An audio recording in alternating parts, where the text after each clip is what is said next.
안녕하세요. 미궁에서 부동산이나 사업용 자산을 파실 때요. 생각보다 세금이 많이 나와서 좀 놀라신 경험 혹시 있으신가요?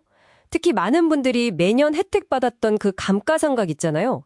이게 나중에 환수라는 걸로 돌아올 수 있다, 뭐 이런 얘기에 당황하시곤 하죠. 오늘은 바로 이 부분을 좀 집중적으로 파헤쳐 보려고 합니다. 이번 딥다이브에서는요, 여러분이 주신 자료, 특히 미국 국세청 IRS 규정을 다룬 보고서를 가지고 자산 처분할 때 세금 문제들, 그러니까 감가상각 환수, 또 압류되면 받는단 폼 7099A가 뭔지, 그리고 합법적으로 세금 줄이거나 미루는 핵심 전략이죠. 1031 동종자산 교환, 이런 것들을 명확하게 한번 분석해 보겠습니다. 여러분의 세금 부담 어떻게 현명하게 관리할지 그 길을 찾는 게 이번 탐구 목표입니다. 자, 그럼 바로 시작해 볼까요? 우선 그 감가상각 환수부터 이야기를 좀 해보죠. 이게 매년 비용 처리해서 세금 줄여줬는데 팔 때는 다시 매야 한다, 이런 개념인 거죠? 네, 맞습니다. 정확히는 그동안 세금 납부를 미뤄왔던 부분을 정산하는 셈인데요. 근데 여기서 진짜 핵심은 그 세금을 어떻게 계산하느냐, 이겁니다. 자산 종류에 따라서요, 결과가 확 달라지거든요. 예를 들면 기계나 장비 같은 동산, 이게 섹션 145 자산이고요. 건물 같은 부동산, 섹션 1250 자산, 이 둘에 적용되는 규정이 달라요. 아, 그러니까 장비 파는 거랑 건물 파는 거랑 감가상각 누계액이 같아도 세금 계산법이 다르다는 거군요. 이게 왜 중요한 건가요? 네, 근데 수요 체유액 함당하기 때문입니다. 섹션 1245 자산, 그러니까 동산 감가상각 환수액은요, 여러분의 그 일반 소득세율로 과세될 수 있어요. 이게 최대 37%, 2024년 기준까지 갈 수 있죠. 반면에 대부분의 부동산, 섹션 1250 자산에 대해서 정액법으로 감가상각했던 부분은요, 미환수 섹션 1250 이익이라고 해서 최대 25%라는 별도의 좀 더 낮은 세율이 적용될 가능성이 높습니다. 이게 또 일반적인 장기자본 이득세율하고도 다른 거예요. 0%, 15%, 20%랑은 또 별개죠. 근데 여기서 정말 주의하실 점이 하나 있어요. 뭐냐면 여러분이 실제로 매년 세금 보고할 때 감가상각 공제를 신청 안 했더라도요, IRS는 여러분이 공제 받을 수 있었던 그 allowable 금액 전체를 기준으로 환수 세금을 매깁니다. 아, 공제를 내가 안 받았어도요? 네, 나는 공제 안 받았으니까 괜찮겠지, 이렇게 생각하시면 안 된다는 거죠.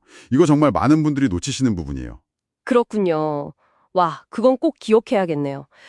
그런데 상황이 좀 안 좋아서 만약에 자산이 압류되는 경우엔 어떻습니까?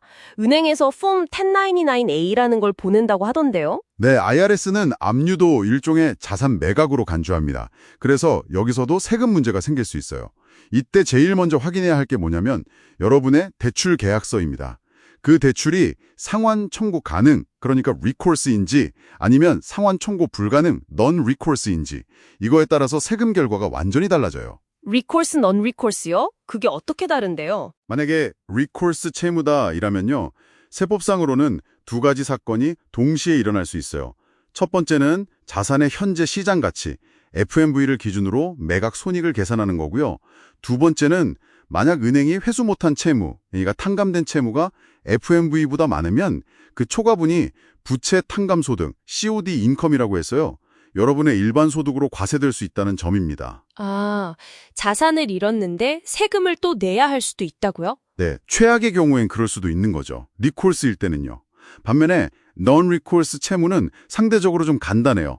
자산의 FMV가 얼마든 상관없이 남아있는 전체 대출 잔액을 그냥 매각 가격으로 봐서 매각 손익만 계산합니다. 별도의 그 부채 탕감소득, COD 인컴 문제는 생기지 않아요. 그래서 대출 계약서에 적힌 이 recourse냐, non-recours냐 하는 그 문구 하나가 나중에 엄청난 세금 차이를 만들 수 있는 겁니다. 와, 정말 복잡하네요. 결국 대출 계약서의 그 단어 하나가 중요하군요.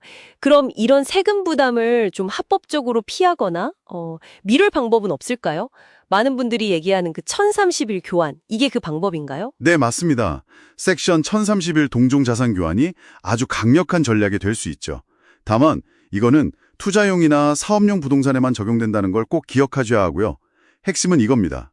기존 부동산을 팔고 그 매각대금 전체를 써서 정해진 기간 안에 다른 동종의 투자용이나 사업용 부동산을 사는 거예요. 이렇게 하면 양도소득세는 물론이고 아까 말씀드린 그 골치 아픈 감가상각 환수세까지도 다음번 매각 시점까지 완전히 미룰 수가 있습니다. 세금 이연이죠. 오, 세금 이연 효과는 강력한데 근데 조건이 아주 엄격하다고 들었어요. 특히 그 시간 제한이 문제라던데요. 맞습니다. 그 부분이 정말 중요해요. 제일 중요하다고 할 수 있죠. 기존 부동산 매각을 딱 완료한 날부터 45일입니다. 45일 안에 새로 살 부동산 후보를 서면으로 명확히 지정을 해야 하고요.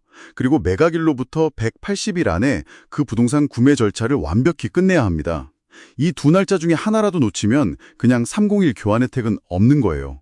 45일, 180일. 와, 진짜 빠듯하네요. 네. 그리고 절대 주의할 점.